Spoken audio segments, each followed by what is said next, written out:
What's the deal, y'all? Look, we back with another video, man. We got how did South Africa win the 2023 Rugby World Cup final analysis from no other than Squidge Rugby. Man, a lot of y'all been in the comments messaging me, telling me to react to this video. So let's get into it. I'm interested to see what he's going to say because I did watch, do all the highlights from the Rugby World Cup. Then I also watched Chasing the Sun 2, which had the more in-depth look from South Africa's perspective as well. So let's see what's going on with this one. Let's see how it plays out. And if you guys like this video, make sure to hit that like button. Let's get to it. And also go check out Squidge Rugby if you don't know about him yet, man. Because ultimately, this took a lifetime. 113 teams were eligible for the 2023 Rugby World Cup. By Saturday, the 28th of October, only 2 remained. Some nations dipped early and others stayed long after they were expected to fall, be it England, Fiji and Wales, Chile, Romania and Portugal, or Spain, Kenya and Algeria, all powered on by an identical, unstoppable, emotional edge. Whether qualifying was the adventure or Webb Ellis' glory, the ultimate goal, 20 dreams floated through several million minds.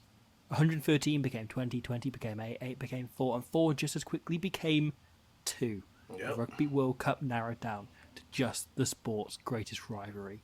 South Africa playing New Zealand, the decided journey that began when Burkina Faso played Burundi in the first game of qualifying 3.5 whole years ago.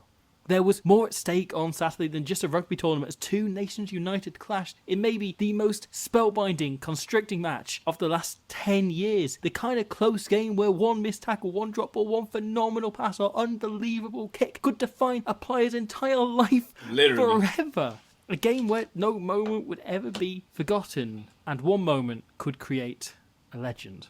This was finals rugby at its finest. 2 exceptional sides playing with top tier execution, a tactical battle so tight his Snyman's shoes look on in jealousy. And ultimately, it was New Zealand left broken. A remarkable, emotional effort by a truly incredible Springbok side, playing with a desperation, passion and need to win that went so much deeper than a thirst for glory, powering them through a performance that earned every single tear shed on the pitch and across their entire nation. As South Africa made themselves just the second side to ever successfully defend the Rugby World Cup. So, how did Siya Yo, they played, they went through some shit to get there, too.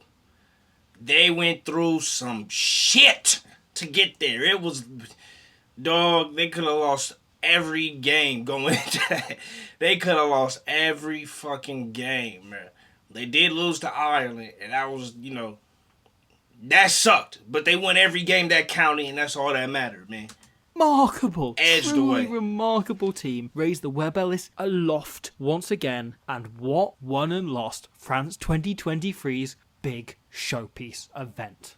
In the lead up to the match, I think I was far from alone in labelling this final impossible to predict, the tightest call of the entire tournament. And yet with hindsight now applied, I realise it was never tricky at all. It was the most obvious result of the entire tournament to call, a scoreline we all should have seen coming. Of course, the 2023 Rugby World Cup final was only ever going to be a 1-point win for the Springboks. South Africa as a nation has probably spent the last few weeks wishing they produced cardiologists like they do second rows, but there's a good reason why every one of the tests has been so tight, and we can see it in how they approach playing the All Blacks. Simply put, New Zealand have been the best attacking team in this competition, making even decent sides like Italy and Uruguay look like rank amateurs, whilst opening up world-class sides like France, Ireland and Argentina in the opener, quarters and the semi, scoring an impressive 12 tries over those 3 biggest games coming into this final. Now, against the quality defence they'd be facing with South Africa, it was always likely the Blacks were going to drop below that 4 tries a game average, but Erasmus, Ninaba and co went one step further, adapting the standard bot game plan to shut them down entirely and wrestle themselves on top in impressive fashion. Of those 12 All Black tries, 9 came directly from line-out ball, sourced from the line-out. Similar to Ireland under Joe Schmidt, the team have infinite adaptable launch plays, simple moves designed to get you an easy game line success first phase so you can play more instinctively after. We're talking stuff like this from the Ireland game. Hooker, Taylor, Soldier Spy, wrapping around late with a runner inside and out, hitting whoever's in more space, allowing them to carry over the game line. They're not moves designed to make clean breaks though, sometimes that does happen, just a grand automatic go forward on first phase, allowing the All Blacks to slot into shape and run their incredible varying attack from there. Because what New Zealand have been doing with the ball this last year is kind of genius. In 2023, Fozzie's personal Muppet Show have adopted a variation on Eddie Jones' unfortunately not patented positionless rugby system. The idea is to change formation constantly, one or two playmakers managing the shape as other forwards and backs become interchangeable. To go back to that earlier example against Ireland, a few phases on from that launchpad play, New Zealand go through a sequence of carries to get on the front foot, but running out of numbers, Mo'unga calls for Will Jordan to fill in as a forward here, with Ardie Surveyor playing scrum half, getting them to an edge so Mo'unga can reboot the shape entirely because it's easier to set the shape like this from the edge, from the touchline, and he calls something new, him and Jordan wrapping right round and almost creating a chance out here for Ioane and Barrett. If the first carry or two for the All Blacks gets over the advantage line, the momentum tends to just keep rolling and snowballing until a try comes, because Mo'unga and Bodie adapt the shape to how the defence is responding so well, tailoring plays to which defenders are on their feet. If the centre on the feet, they're set.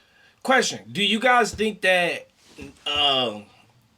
they adopted this style from Ireland, or do you think they just both styles happen to coincide at the same time? Because as I'm looking at this, right, in my mind, it's almost like I'm seeing how Ireland plays, right? The wraparounds, the constant, waves, the constant waves that are going out towards the wings, the reverse plays. Like, Ireland has some pretty fucking creative plays. So I'm wondering what you guys think about that. Do you think, who would you say out of these two modern teams in this current era of rugby, who do you think adopted that first? Because when I see their attacking style, it reminds me of Ireland. Versus when I look at Ireland, it doesn't remind me of the All Blacks.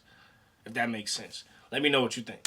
Set one time to play. If it's the forwards, they'll set another. It's, that kind of system. However, if they don't get those first few carries and the defence gets on top, there's nothing to adapt to and it becomes easy pickings. These repeated mini shapes easier to read for a defence than the more standard grand ones, where at least they've got a safety blanket. In summary, when it works, it's borderline undefendable. And when it works best, it's off line-out ball, because that's the easiest time to manufacture game line success on your own terms. And so much of New Zealand's game becomes about trying to generate line-outs and attacking positions. Bowden here sails the ball over the Bok defence's head, and whilst it rolls too long, if it sits up sooner, they're probably forced to kick this out around their own 22, or from the game's very kickoff. New Zealand run the same ploy they did against France in the group stage and kick directly to the fullback, half-heartedly chasing a bit like, oh no, don't kick it back. Oh, they kicked it right out. They put it out on the full, which is exactly what they're hoping for, and in both cases, Ramos and Valemsa do. And from both, the All Blacks run a version of the same play. It's a simple setup, but where against France, Barrett drops it off to Ioane last second, who breaks the line. The Kiwis gamble on South Africa having watched for that and looking for that, as they send it out the back, but Creo does a brilliant job of shutting this down because he always does, meaning they go to plan B. Wide to Jordan, who kicks it straight downfield to Valemsa, trapping him on a tight angle where he has no choice but to kick it back and give New Zealand another attacking line out. So, if the Boks were to be successful, they needed to deny New Zealand two things. One, line outs in the Springbok half, and two, chances to generate line outs in the Springbok half. We see a masterclass in doing this following Handré Pollard's first three-pointer of the game. New Zealand land a kick directly on top of Dwayne Vermeulen, a guy who's not going to kick it back, hoping to then pressure the following chase and hopefully make some yardage off it, planting it on the wrong side of the field for left-footed Faf de Klerk, making it a nightmare for him to clear. Fully aware from these situations, the Boks usually look for touch. However, South Africa don't fall into the trap. Faf turns his entire body to maximise the kick. The defensive line fully set, and he sends it long, yet extremely high, in field. Talea is watching and trying to block Arensa, but he's so quick he just veers past whilst he's looking the other way. And while Smith does a much better job of getting in his way, Arensa just bowls into him, sending him over and almost sending him flying into Mo'unga before smashing the ball carry of Khaleesi following up to slow the ball down. The All Blacks are on the back foot already, but the full statement comes next. Du Toit makes a fantastic contact because, of course he does, before his tackle assist, Malherbe deliberately rolls over the top of the ball here, meaning Smith can't get to it for an extra second or two, giving the Bok defence extra time to set up and fly up to smash Ardie Surveyor the following phase. Forey likewise rolling deliberately into the path of the ball. However, the moment the tackle is complete, he looks up to Wayne Barnes and just starts chatting, a full Shakespearean soliloquy about how triumph as I may, I simply cannot roll away, pointing out the leg, pinning him in. The ball is slow, Bok D totally on top, and Khaleesi once again tussles with Retallick, getting in the scrum half's way and then falling, oh no, what a mistake, right into Smith's passing lane. It closes off the left-hand side entirely. Smith can't really go this way, there's a guy in the way, meaning the All Blacks are forced to go open side. For 7 of these 8 phases, the Boks deliberately roll away in the direction Smith is intending looking to pass, just slowing the whole process down a second or two every single time. The All Black attack gets 0 go forward and becomes incredibly predictable, the Springboks having so much time, all culminating in Etzebev here shooting up and making a huge shot. The All Blacks now having lost 15 or 16 metres from when Mo'unga originally regather the ball. Smith left no option but to just forlornly kick it back to them. This is a statement by the Springboks. We will not give you lineouts, and we will not give you an inch of kick return. But it's also more than that. This passage begins at 3 minutes 30 inside the Boks' own 22. It ends at 7 minutes 10 with Geordie Barrett scuffing it into touch on his own line. What happens in between is a complete masterclass in tactical kicking. Pollard and de Klerk varying their kicks so regularly with perfect chasers. After Pollard recovers that bomb, de Klerk hangs a direct reply, which Arendse almost wins in the air, leaping amongst All Blacks to almost recover. The All Blacks are going backwards, so Barrett kicks immediately, and the All Blacks set up expecting another bomb. It's coming, isn't it? Barrett and Mo'unga back on the 22 with Will Jordan in the main line in case they try anything tricky, which is exactly what Pollard does. Yeah, I mean, if you're South Africa, bro, and you got Curtly on one wing, you got Cheslin Kobe on another wing, out of anybody I'm trusting to go catch those high balls or catch those really high chip kicks, I'm trusting both of them, especially Cheslin Kobe, dog. That ball goes up, his leaping ability, he might be one of the shortest guys on the field, but his leaping ability, bro, he can soar higher than anybody, dog. And if you got him and Kurt Lee both trying to receive that ball from a high chip kick, bro, that's money all day, to be honest with you. So you gotta trust in them.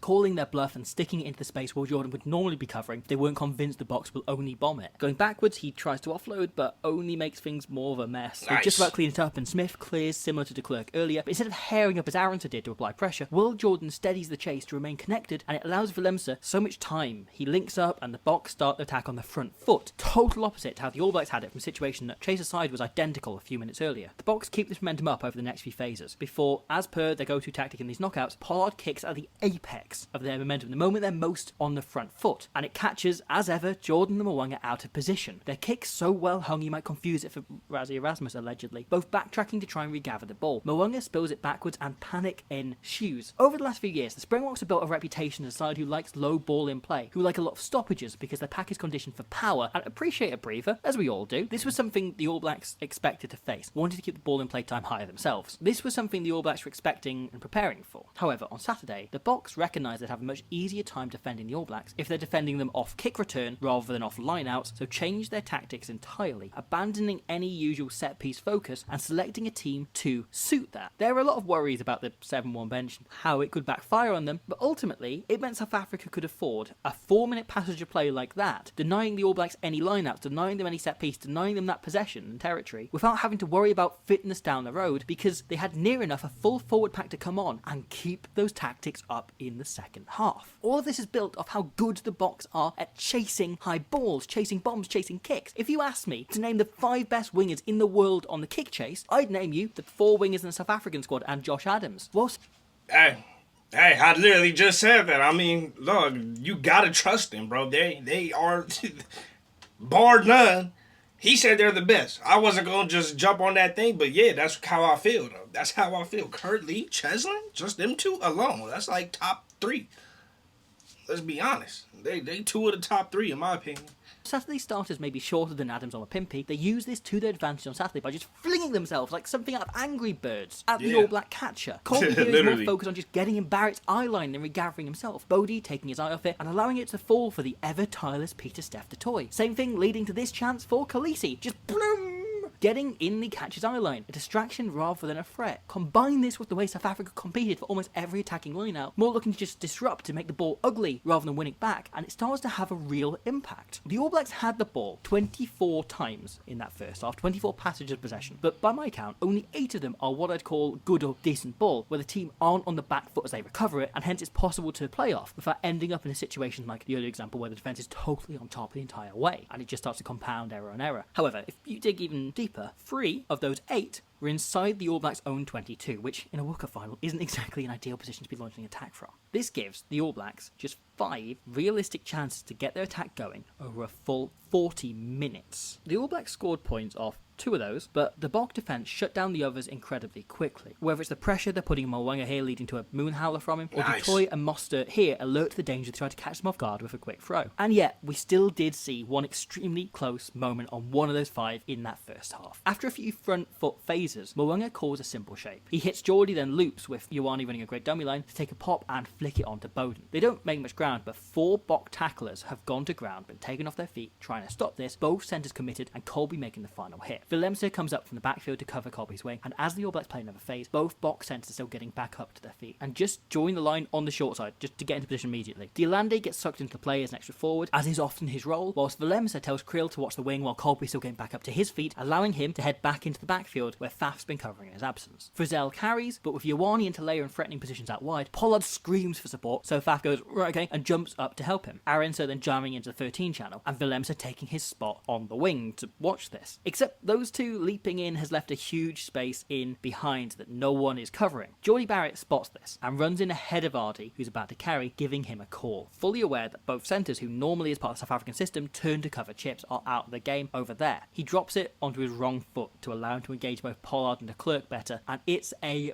beauty. Lands perfectly. This ball could bounce in 100 different directions. In 97 of them, Surveyor is scoring a try in the World Cup final. But in a moment of universal bad fortune, I can only explain as what karma for Surveyor frowning at a dog last week or something, it sits up for the Springboks instead. The All Blacks knock over a penalty from this, but it's very much 3 points instead of 7 in a game they lost by 1. Because here's the thing, the All Black attack is so good, even the best defence in the world, which is what they were up against on Saturday night, can probably still only stop them maybe 8 times out of 10. So the more lottery tickets they buy or passages of possession they can play off, the more likely they are to hit that triple rollover and score the critical try. And so the Springboks did everything in that first half in their power to close the corner shop, to hide the tickets, to get rid of the little blue pen, make sure the All Blacks couldn't put their lucky numbers down on any piece of paper. But you never can out the All Blacks. Joe Schmidt yet to be handed the tactical conundrum he couldn't solve, and after half-time, the All Blacks came out completely different, adapting their kicking game to totally cancel out the Springbok approach, leading to so many more chances to buy those tickets.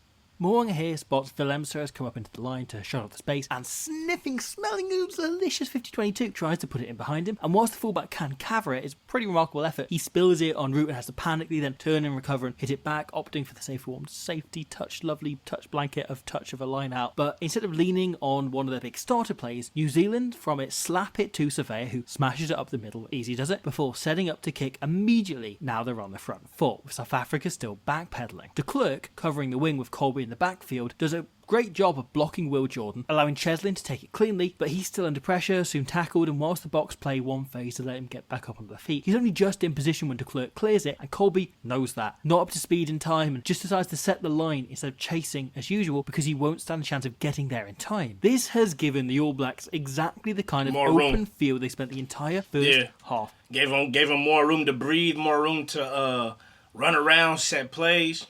Didn't help him much, but it gave him a chance, bro. It gave him a chance. Bowden launching a counter-attack, and then 3 All Blacks flashing blind late as a block. Colby now drops slightly deeper in case he's needed in the backfield, and Geordie extremely square to fix Vermeulen and Malherbe, allowing Jordan to put Taylor away down the wing. Does a lovely sidestep in the process. Jordan himself then clears out, allowing Smith to play immediately, and the other All Blacks to get into shape around them. Knowing how light the defence is, Peter Sefatoy makes probably his only mistake of the game and bites in on Big Barrett, giving away a penalty, which eventually leads to the position for the try for Bowden Barrett a bit down the line. By kicking whilst they're going forward repeatedly, the All Blacks took the South African chase out of the game, forced the winger to remain half dropped at all times on defence, granting more space for them to attack, and caught out players still finding their positions over and over again. After a phenomenal carry by Surveyor here, Smith once again kicks immediately, and whilst Talea is travelling in a straight line, Arensa has to travel some 20 metres and dodge about sideways a bit and try and adapt to try and work out where the ball's going to get near it, and then he loses the contest in the air. As part of the play, NZ set 3 forwards behind Talea to clear out if he retains it, and the quick ball this generates allows the All Blacks to play, looking to exploit the fact the wing is on the floor. Surveyor and Barrett time their balls perfectly, but de Klerk once again does an amazing job of just jumping out of line to spook Mo'unga, making him shit himself and drop it with a clear chance on the cards. All these opportunities coming because the All Blacks started kicking on the front foot instead of forcing the play against a world-class defence when it wasn't on. Because, man alive, what a defence! I think the moment that sums this up better than any other is perhaps this. Off the only attacking line that South Africa give them in the entire game, unforced, Geordie Barrett has a gorgeous touch, dropping off to Ioane last second, who rips through the game line like it's a cheesecake and he's Oxenshire on Christmas morning. Du Toit, representing the professional athlete diet and the metaphor, catches up with him, but despite Forey's best efforts, the ball is fast and Mwanga has set shape so quickly, granting the All Blacks an overlap you can't really see because of the camera angle, sorry about that. But hey, I'm just glad to be using footage. Now, normally the Springboks will have Colby jam in and attempt to make a big hit on Mwanga before he can get the pass away, whilst most players would be taught from being a kid to just kind of back off and wait for the attacker to make a decision so you can commit afterwards and just finish whoever has it off. But Colby just trusts Creel. The centre is having to watch both Surveyor and positionless rugbying Talea, filling in as a forward, but Colby trusts him to mark Mwanga as well, allowing him to blitz Bowden and Willemse to watch Jordan, cancelling out the overlap. The pass is panicked and Jordan knocks it on, all because the Springboks are not only so good on defence, they just inherently trust each other to do an outstanding job. There's no need for individual glory or to make a big play when you know your teammate is going to go above and beyond. Colby here can make a perfect read and force the error based on what he believes Creel's best case scenario would be, rather than worrying it'll be anything less. And ultimately, he's right to do so. And frankly, he's had very good reason to believe in him over this whole tournament. Creel was one of just a number of Springboks playing out of their skin on Saturday. Yo, Creel, Pieter-Steph du Toit was just out of body. Completely out of body, Pieter-Steph du Toit. Who else? Andre Pilar was making good plays. Eben Asbeth was doing his thing. Not Dwayne Verlin. I forgot his name. Forey. Whole shoulder injury, playing out of his body. As he has all World Cup. It'd be very easy to fall 5-10 minutes on every great defensive read he made. 10 minutes on how good Dion Ferree was, who is, incidentally, the same age as your dad, and yet came out of nowhere to have the game of his life in a World Cup final, having come on. I'm sorry, sometimes I gotta say some of these things before he says it, so it don't sound like I'm saying it just because he said it. I gotta make sure I say it before he say it, so that way if he do say it, then at least it proves that I know what I'm talking about. If I wait till he says it to be like, oh yeah, I agree, then it's like, do I really know what I'm saying? So I gotta say it before he say it because, you know what I mean? It is his video. I gotta make sure I know what I'm talking about too, though. You know what I'm saying? I hope y'all can understand. Bongi was going crazy the first two quarterfinal semis. Ox holding it down on the scrum. On after 2 minutes, or half an hour we could easily do on how bloody almighty Quagga Smith with the steal for a second World Cup final in a row. How many players can say that? Probably just Richie McCaw. If there's such a thing as rugby values, and Bill Beaumont broke down my door last night, climbed into my bed and held me as I went to sleep, telling me how much he liked my hair, just to prove a point that you wouldn't get that in other sports. That level of respect doesn't happen in other sports. People don't break into your house and tell you how much they like your hair in other sports. I reckon it looks a bit like this. A brilliant line-out steer from Metallic, and Jordan just ships it on, knowing the box aren't set for defence. As such, Arendse is caught between the fact he's too narrow to run his usual defensive role and just running that usual defensive role, so Barrett waits with the ball in hand for a moment for him to decide, patiently biding his time, calling Arense's bluff!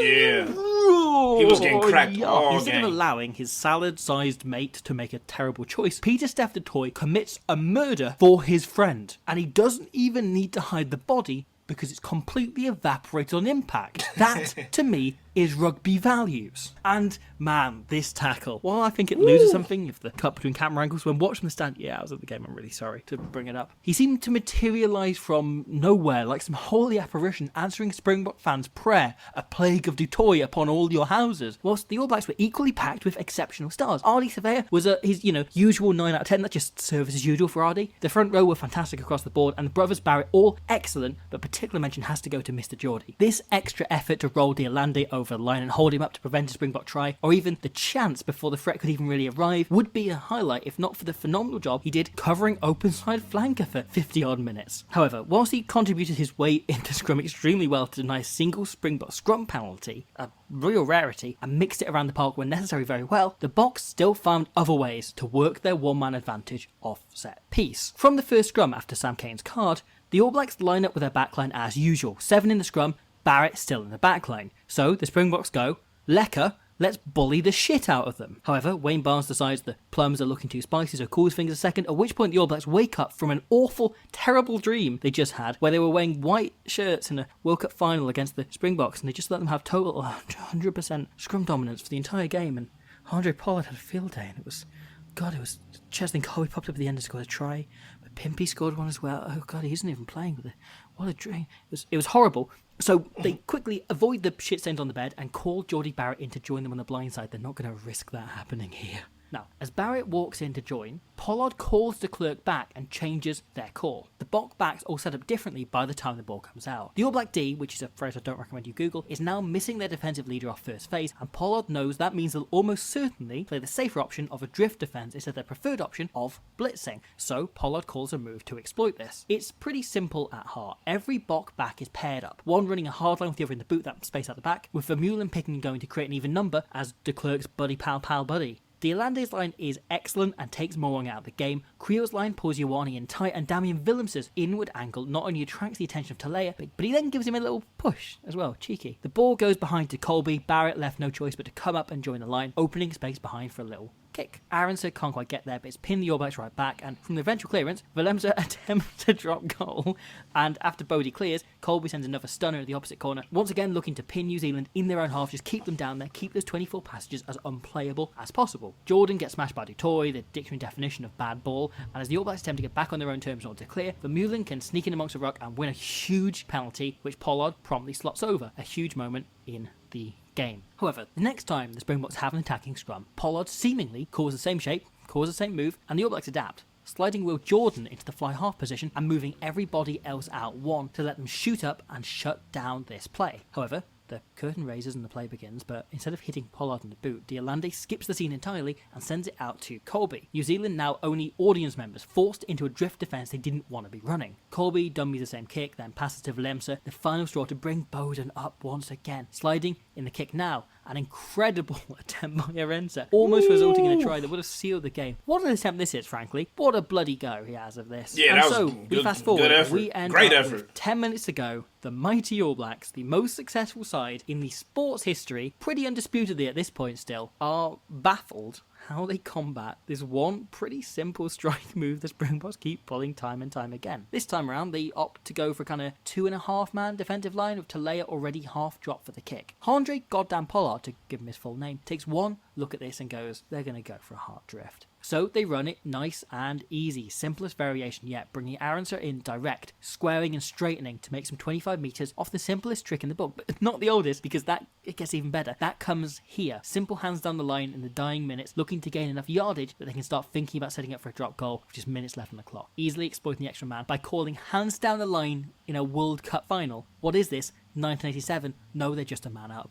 Because we do kind of have to address it. After only one card in 9 previous finals, we saw these two teams quadruple that count on Saturday alone. Most notably with the first ever Rugby World Cup final red card, Cody Taylor, to All Black captain Sam Cane. I mean, Sam Cane, I'm tripping. Now, Cody if Taylor. you're frustrated with the red card, or of the perspective that red cards dampen occasions or ruin games, then by all means, get angry, be angry, stay angry.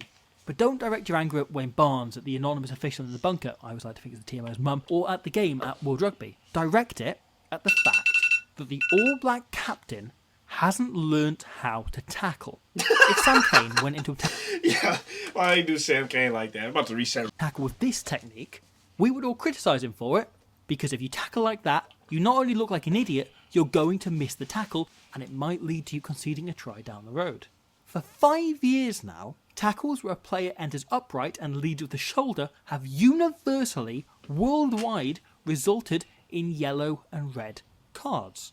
Every player in the World Cup knows this, and yet Sam Cane still tackles like this. Quite simply, this is unbelievably shit technique by Sam Cane. There's no need to take this risk. He has every chance to go low, and instead he stays upright. That's the core difference to tackle from Khaleesi in the second half. For one captain, it's a timing issue. He's bending his hips, trying to go low, but he hits just too early. For the other, they've walked in with a technique that they, as a professional rugby player, should know puts him at best at a 50-50 risk of getting a card every single time he tries this. Is it deliberate? Is it malicious? Is it an attempt to injure? No, of course it isn't. It's absolutely not. But it's bloody stupid. Maybe the stupidest player of a World Cup where Thomas Lavanini started 6 games. Concussion is an existential threat facing this sport, and more importantly, every player who takes the field is an issue bigger than even this, the biggest match in the sport. And the facts of the matter are, Most teams have been coached properly to adapt. It's 5.5 years now since Wales last had a red card, while Scotland, South Africa and France have had reds for other offences, but none for dangerous tackles because their players are coached properly to go low. Same deal with most of the Tier 2 nations in this competition. There's no excuse for the All Blacks. New Zealand now leave this tournament as the least disciplined side in the entire World Cup, despite the fact Argentina literally exists, having garnered more reds and more yellows than any other team, because they, like England and Japan alongside them, have failed to teach their players how to properly tackle in the current climate. I have huge amounts of empathy for Sam Cane. I'm not sure anybody in the sport's history has ever been dug a hole so deep. A captain set for scapegoating, forced to watch the final from the sideline with a camera shoved in his face, hoping to catch his snot on the lens and tears falling, left forever with one of those moments that will, tragically, define his career, define what has been a phenomenal career. But ultimately, this is the correct decision, and it comes down to a moment of poor technique, poor tackle choice, poor judgment, and most importantly, extremely poor coaching that led to the All Blacks, the game's biggest brand, playing most of a World Cup final without their captain. And yet it didn't stop them playing, not for a single minute. If anything, the All Blacks going up a gear, with South Africa potentially starting to take them lighter. The All Blacks able to leverage those chances, work their magic and create a beautiful try on his final appearance for Beauden gosh darned Barrett, who put Kane's bit of history aside to create his own. The first man to ever score tries in multiple World Cup finals. And this try is built off everything New Zealand have been doing well this tournament. The line-up ball is clean and maul strong. Taylor opting not to break off as Will Jordan, part of the backline setup, sprints in to aid the effort by adding 1% extra weight. The moment Wayne Barnes throws his arm out to say his hit catchphrase, advantage, a call comes from the backs and Jordan sprints back out of there, only actually pushing in the maul for 4.5 seconds. That's wingers for you. But it's enough to shift the Springbok defence's perspective. Seeing NZ's most dangerous player commit to this maul is enough to convince them New Zealand are all or nothing on this maul, so the box set up like this. Three men able to blitz out knowing they're marking one guy only each. Valemsa watching the extreme, but Jordan jogs around late and changes the picture entirely. Suddenly, there's a guy they can't mark, forcing, once the ball comes out, them to readjust. Colby pushes out, meaning Creel has to stick to Mwanga, and Diolande has to adjust last second as Barrett drops off a lovely short ball to Ioane.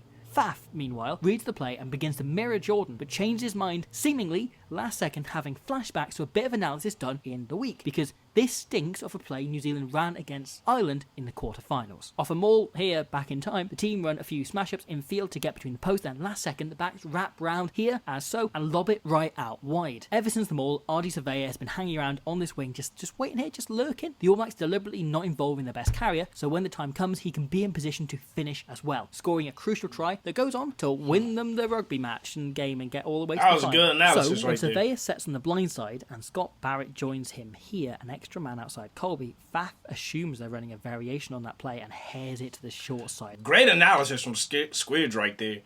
And also great read from Faf de Klerk. Has to watch this. This manipulation leaves the box light in the middle and allows Ioane to smash over the gain line. One more carry, then coming to let the backs who had to clear out find their feet as Mwanga calls another narrow close shape. Once again, assuming Ninabur has had the box doing their research. All World Cup long, New Zealand have made huge yardage, off Geordie Barrett popping short balls to Ioane last second, as well as using Will Jordan as a playmaker, including in the example Faf was daydreaming about 10 seconds ago. Mwanga's simple ball here takes out the forwards, Creel trusting himself to double job Barrett and Ioane, but Arendse has to watch Jordan, leaving Valemsa with two men to cover here, and he's just waiting. He's trying to buy his time, knowing two passes is enough time for him to pick which one's getting the ball first, with de Klerk still on the blind side. Expecting a short pass, the box aren't ready for Geordie to instead throw the long, looping pass over the top. Valemsa left in a terrible position to make the tackle now, and Tale able to slalom in and out of defenders coming across, still finding their bearings. However, the Springboks didn't bet on Beauden. It's now been over a decade since Beauden Barrett made his All Blacks debut, and 7 since he started changing the way teams attack worldwide. The fly-off position forced to adapt to what he brought to the game. And yet the guy himself remains so able to adapt himself, changing his game and changing positions whenever the call came, and this score demonstrates that. Cut out the move, Bodie keeps himself alive. This doesn't look notable, but it's one of the best support lines you'll ever see. Barrett instinctively and instantly finding the exact spot that's furthest away from defenders yet closest to his teammate. That triangulation, meaning even the hurried drop pop pass off the floor, is enough to get him out and over the line for a try his career could not have deserved more. Beauden Barrett retired this week as an all-time great, a legend of the jet black jersey. And yet, I also think he's more than that. Beauden Barrett retires an entire generation's favourite player. A guy who didn't just make fans admire, but fall in love. This final game didn't go the way he wanted, but I'm so grateful we got this try as a chance for the world to look at Beauden Barrett one last time. Yeah, I think Beauden Barrett retired, and I believe Jordy Barrett re-signed for like another 3 or 4 years or something like that. I could be wrong about that, but I think Jordy Barrett re-signed and Beauden Barrett retired. Say thank you.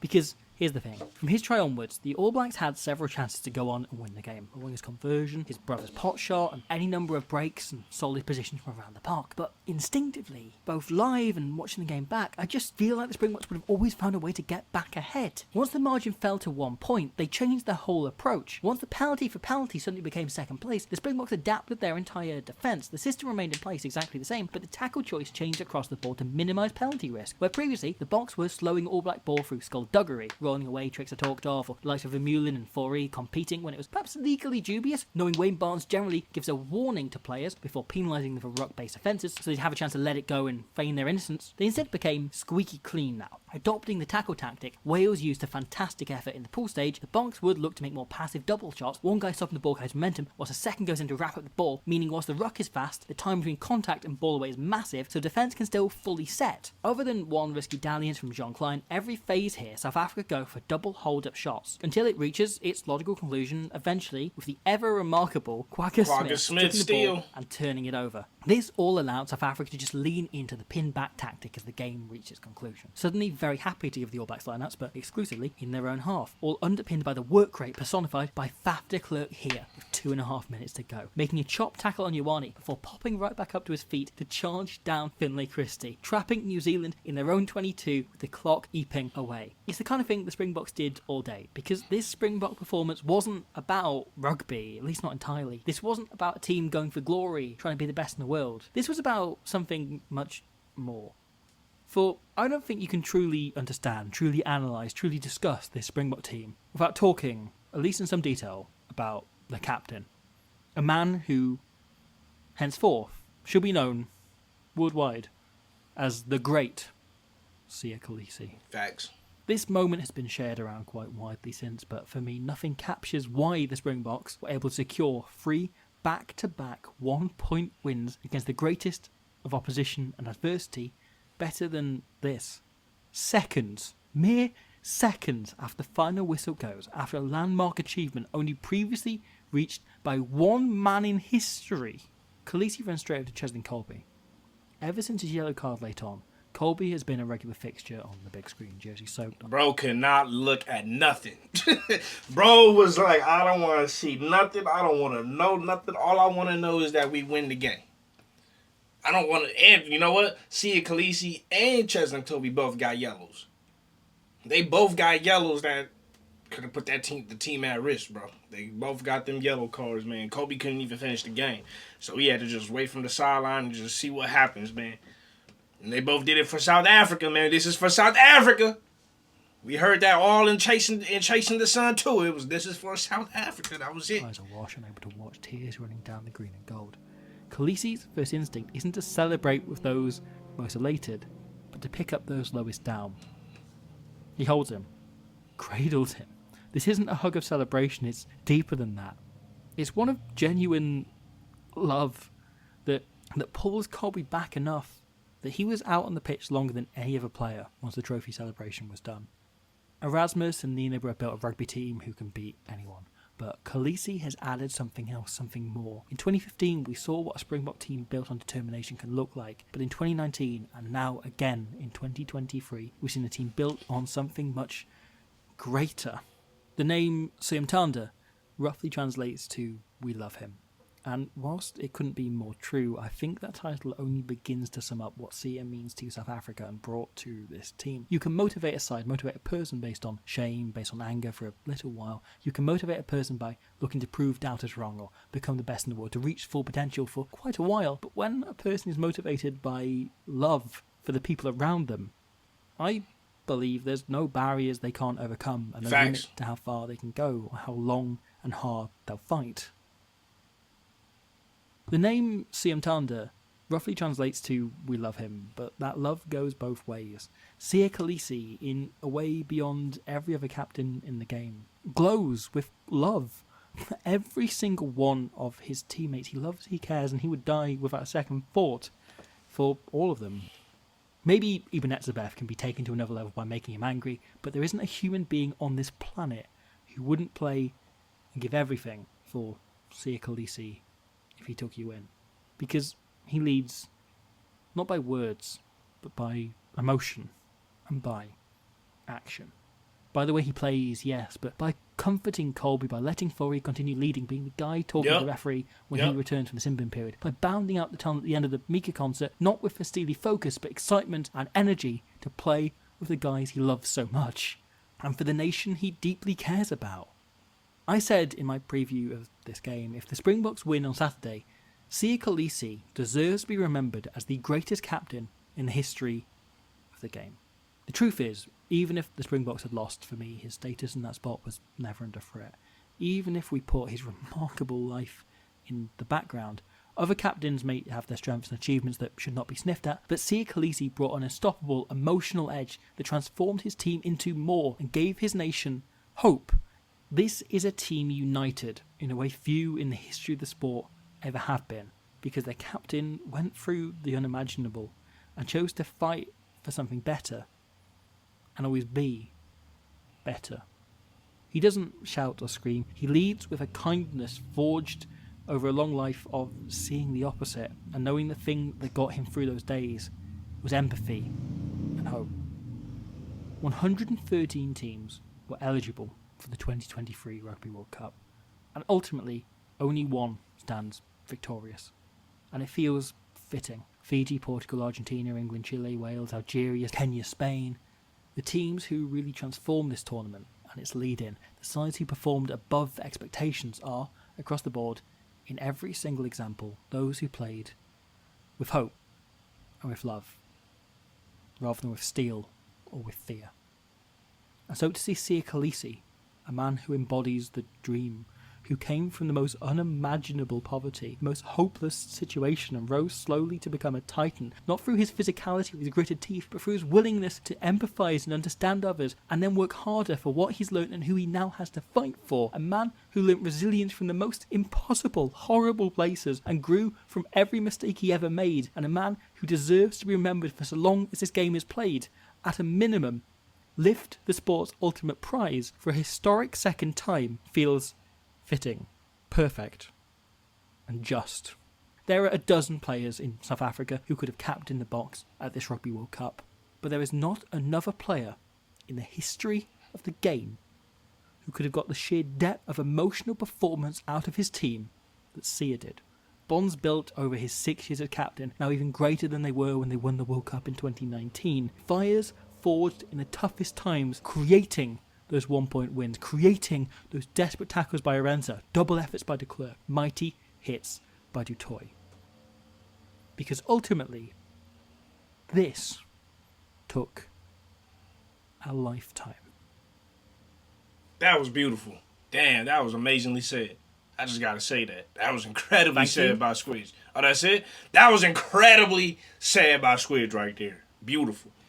And even in Chasing the Sun 2, I forgot exactly which episode, but even with the whole Cheslin Kobe thing, right? Sia Kolisi had said like himself, he was like, if I had to pick one player to trust with my life, with everything on the line, I would pick nobody else but Cheslin Kobe. And multiple other players on that team, teammates had said the same thing. Like, this dude, he gives everything to that team. Speaking on Cheslin Kobe. So that even makes it more of another fitting reason why he would even go comfort Cheslin Kobe in that moment, because he knows that that dude gives everything to this team. Everything he can give, he puts it like it's all on the field after every match. So that was amazingly said, man. Great analysis from Squidge as well, per usual. Always got the very, very intellectual, very locked in, very specific type of videos and stuff. So good video from him. Make sure to go check his videos out, man. Check his page out, his channel out. He's definitely more knowledgeable than me. Definitely more nerdy than me, but that's a good thing. I'm more on the entertainment side of things and emotion, whatever, and all that. But definitely check his channel out. Make sure to go tap in with him. Thank you for watching this video. Make sure to hit that like button if you like it.